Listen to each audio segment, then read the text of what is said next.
lovely people. Okay, so this is my second Kickstarter that I've backed and gotten the cards to, so this is kind of exciting. This was one I saw it and I was like, I love it. It's the Omniterra by Olivia Healy. She's based in the UK. And something about this, it reminded me of Matisse with his jazz cutouts. It was very feminine power to it. And I just thought, you know, it's something that really resonates with me. So I thought I would, you know, buy it and, well, back it. And then it came in very quickly, as far as Kickstarters go. I got a card that says thank you for making it a reality, and then this sort of card. It's not signed or numbered, which is kind of, you know, I wish it was, but that's okay. If you notice my background, it is the Madame X, Madonna's last album. It is a silk scarf. I bought it when it first came out. I think it's very cool. You can see her logo, Madame X, right there. So it's silk, it's lovely to feel, and I'm a huge Madonna fan, so why not? And it has the world on it. It's so pretty, and I love silk. It's a silk scarf, and I'm using it as a sort of a, you know, I'll use it to show off card. So here's the box. It's larger than normal, and Omni, all of all things, combining form.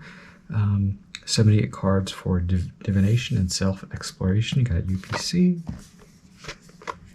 The card has some metallic foil on it, so let's open it up. And it slides off. Bloop. There we go. The back has a blue metallic foil as well as the edges, which is very cool. I'll put that right there.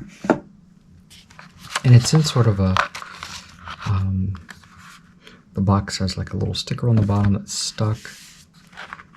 And the sides are very flimsy, which kind of cushion it if it's being shipped or just, you know, carried around. There's a little white book with it is stapled with just some basic meanings, and that's it. Not very remarkable. And here are the blue edges, kind of a deep blue. Very lovely. The cards, they slide well. I love the back. The back is definitely, can be reversed. You can see it has that metallic. There we go. Let's look at the cards. They're so, so to be honest, I have not been impressed with too many Kickstarters. The first Kickstarter I backed, put it this way, I reviewed the deck, I got rid of it, because I didn't feel it. But this one I actually really like. It's different. It's cute. Definitely the artist has a vision, and was it successfully channeled through tarot? I'll tell you at the end. So here's the Fool.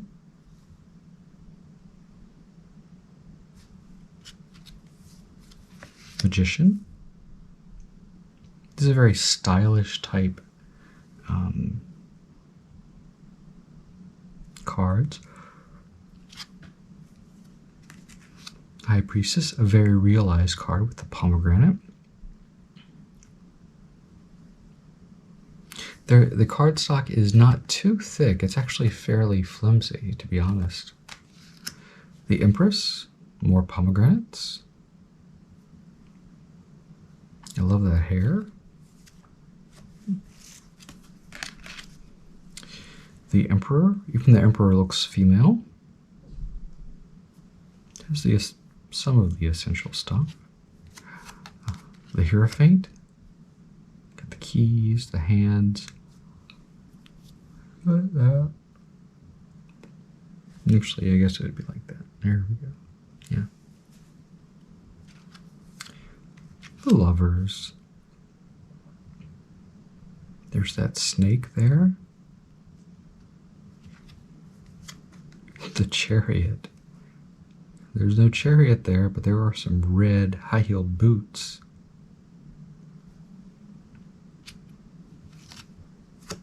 Those boots. Strength. A hermit.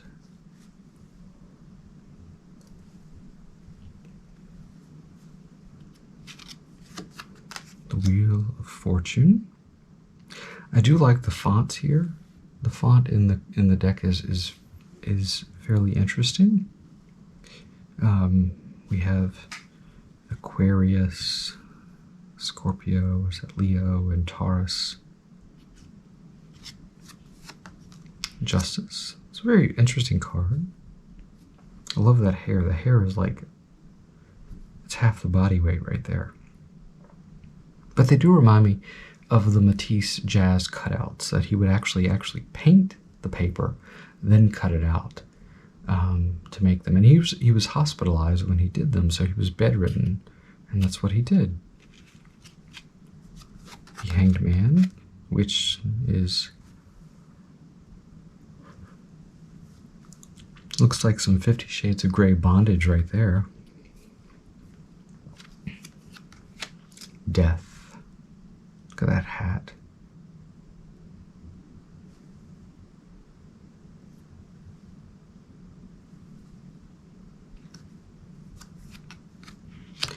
Temperance. Kind of some, the images for tarot, these are fairly simplistic. The Devil got some high heel boots. What is it? We got a flame and a, I can't tell what that is in the other hand.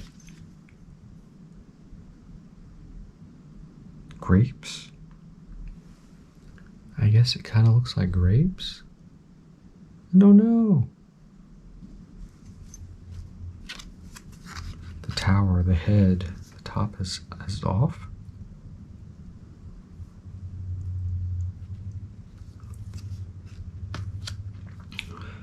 L'Etoile, the star. There's those red boots again. Got some kinky boots influence right there. And I haven't seen that, but I know that Cyndi Lauper had a thing to do with the Broadway play Moon.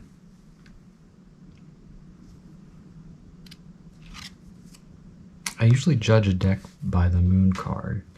I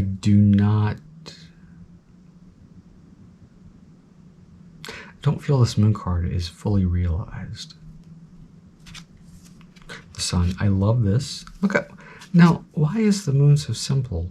So simplistic, and the Sun card has a lot going on. Judgment. Had a yawn. Judgment. We have like two little kind of devil creatures there.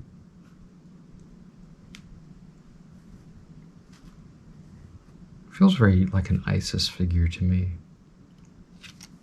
In the World. Oh, I like the wreath. Like that. Those hands, like, I don't know. The hair's kind of flowing, and we have the same zodiac around there.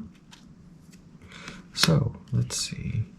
Now this is the way the deck came to me, so I'm going to go through the way the cards were. So the court cards are actually first, before the suit.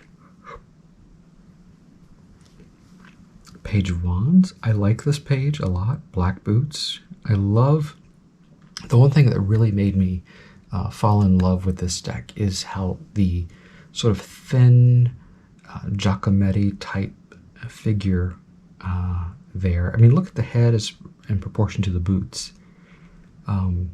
It's artistic. I love that. I really do. I love that. It's artsy, but it's beautiful and fun, and applied to the tarot, it's just, it does something. So I really appreciate that the artist did that.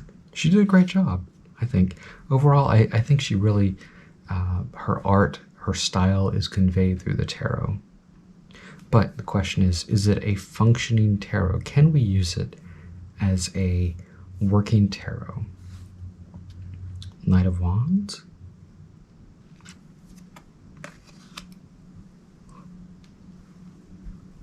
Queen of Wands. Even the kings look like women, so it's a very, I have a big feminine feeling of this deck. Having been raised by my mother and my grandmother, of course I'm a feminist. You know, I just, one of these things, I just am attracted to not necessarily ultra feminine decks with a lot of female power, but to be honest, does this deck reek of estrogen? A little, but I can tolerate that. I said reek. Reek is sort of a harsh word. Does this have a whiff of estrogen? It does. Ace of Wands. Look at those boots. I love those sort of, I call it like pickle leaves.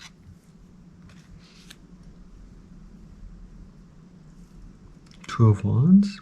Love the gradient, that red and black.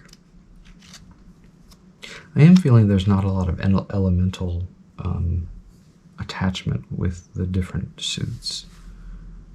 Three of Wands. Four. Now you see the star pattern here that's very Matisse jazz. And there it is there, very subtle in the pink figure. Five of Wands.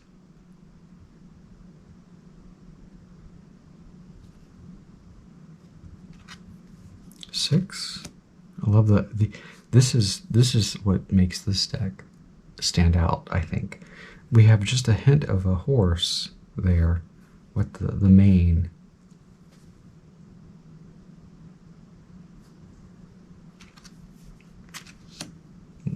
Okay, I can see Seven of Wands here. And the 8 should be very simplistic. Let's see. Oh, it is, but look, there's a figure on top of them. I like that. I like that. 9 of Wands. 10 of Wands. Look at those red boots. And we should go to the next suit. There we go. We have the Page of Cups. I love the tams. There's a lot of tams in this deck.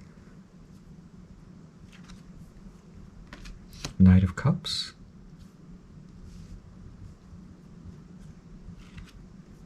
Queen of Cups. She has this bottle. A vessel holding water. King of Cups. Sweat droplets. Beauty mark. Look at those hands. They remind me of Wolverine claws. I love X-Men, and Wolverine is like, if I had a I believe my spirit animal is a turtle, like a box turtle. But as far as like cartoon spirit animal or spirit person, Wolverine is my spirit person. I just love his attitude and his claws, and I grew up watching, you know, animated series. Wolverine's my guy. My cousin was obsessed with him, and I kind of got obsessed with him too. Kind of fed off his obsession, and so he's one of my favorite X-Men. He is my favorite X-Men. X-Man. Ace of Cups. You got the bird there, very Rider-Waite, but there's a figure there. Very sort of spermatogen, sperm. What's the word? The name for a sperm cell is a sperm. Well, sperm. It looks like sperm around her. I love this. The Two of Cups. Look at the faces there. Yeah. Two of Cups. Three of Cups. We have those lovely women there. Look at their hair. Are those earrings? What are those? I don't know. It could be. Yeah, they look like they could be earrings. You see that right there?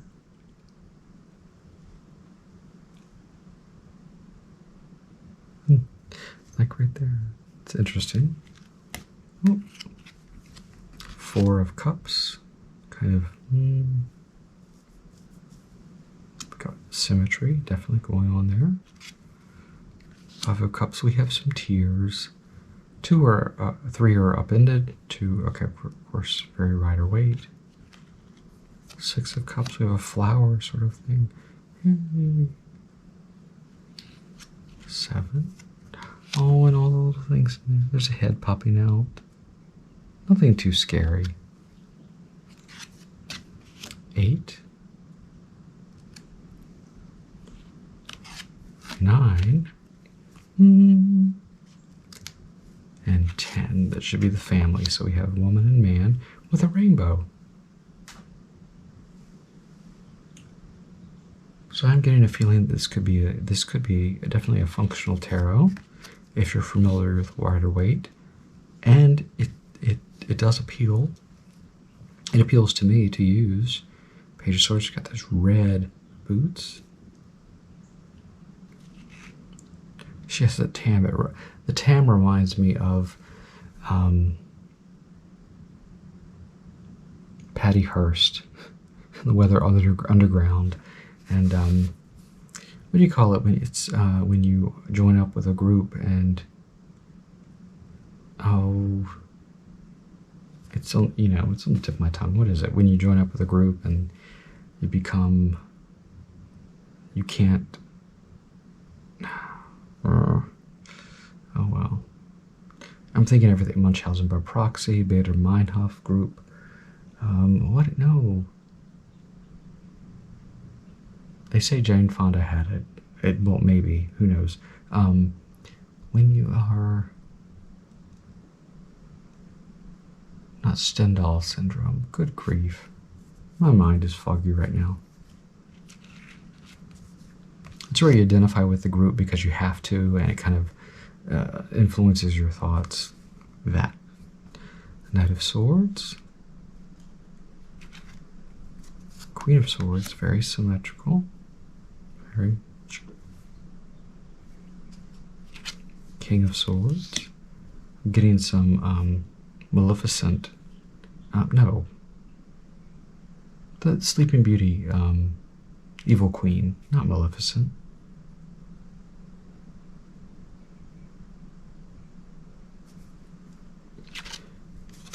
Ace of Swords.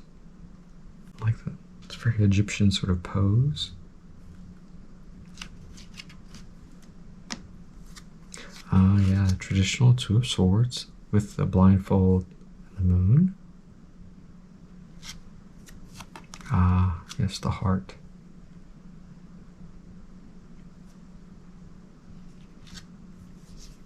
Four of Swords.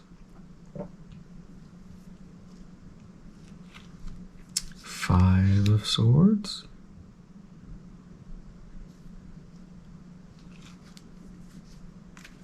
That red cape. Six of Swords. I'm feeling some handmade vibes here. I was watching The Handmaid's Tale last night. I'm currently wearing a Handmaid's Tale book cover shirt. I have the socks too. Only because Margaret Atwood, I adore Margaret Atwood, and The Handmaid's Tale is one of my favorite books. Seven of Swords. Again, with the feminist thing. I mean, that's a very feminist book, The Handmaid's Tale. I love the book. I love the female empowerment sort of in the book. Yeah. Eight of Swords. Uh-oh. Ain't doing so good. Nine of Swords. There we go. The Torment. And the Ten of Swords should be... Oh. Blood. But she looks like she's doing some sort of yoga pose.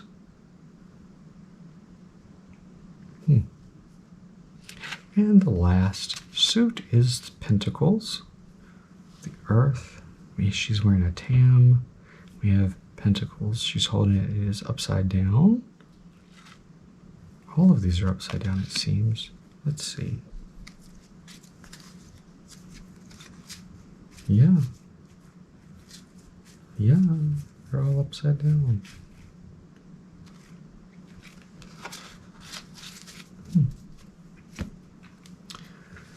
The Knight of Pentacles. Those are very tall boots. Queen of Pentacles. We have goats.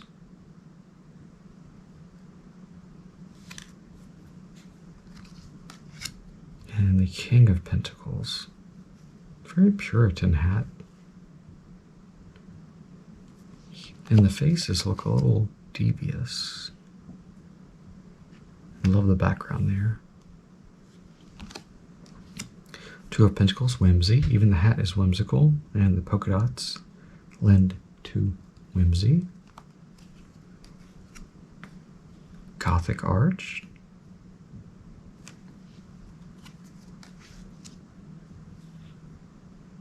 Alignment. Oh, look at that. I feel a very Luciferian sort of feel to this pentacle suit. Oh, we have scales. Measuring them out. Charity, but measured charity. Yeah, I'm getting very Rider-Waite vibes from this.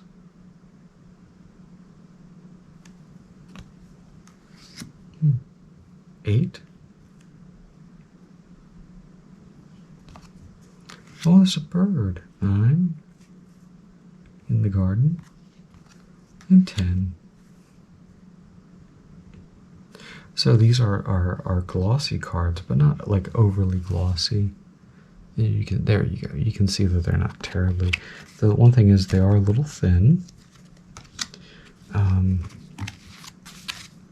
They feel like they would shuffle very easily. They glide well. If I was to do a reading with them, they feel like they'd fall right on my fingertips, which is a good thing. So I'm going to go back to my traditional rating system, and that is overall quality. The quality is, I mean, they have the iridescent back. Quality's good. Remember, I'm really strict with my rating system. I would give these maybe a 7, because the blue gilding did not come off of my fingers, so that's good. Usability, I think this is a perfectly usable deck. Some decks are not, some artsy ones are completely useless, but I think this is. So I'm going to give this one a solid 8. Beginner advanced, and it's kind of in the middle because it is Rider-Waite. You can, if you're familiar with that, you can jump right to this, I feel. Collectability, well, it's not signed or numbered. I don't know how many were put out, so I don't know, but it should be fairly collectible overall. Quirks and issues, well, cardstock's a little thin. I do like the book, I mean the box. It is a little, cushions the cards. The little white book is not much to, as far as like a story or about the artist or anything like that. I wish it did have that. Overall rating, I'm gonna give this one a out of 10. I'm gonna give this one a 7. No one gets a 10 in my book because unless I'm like drop dead impressed. But yeah, this one gets a 7, which is fairly respectable. What do you think of the deck? What do you think of the Omniterra by Olivia Healy? Yeah, one of the things, I wish it was signed or numbered, or I knew how big the edition was. Those are my big concerns. But overall, yeah, it's a deck that's definitely usable. Anyway, thank you so much for watching.